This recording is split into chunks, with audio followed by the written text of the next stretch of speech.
how to hide pages in Notion. Hey guys, in today's video, I'm going to show you how to hide pages in Notion. Stick around till the end so you don't miss anything important. Let's get started. First, open your browser and head over to the Notion website.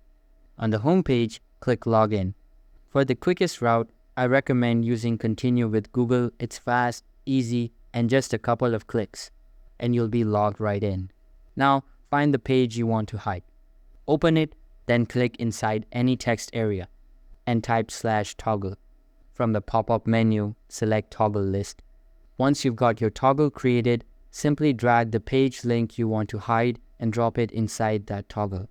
That's it, your page is now hidden behind the toggle. Anyone viewing your workspace will have to expand that toggle to see it. It's a quick and clever way to declutter your workspace and keep certain pages out of plain sight.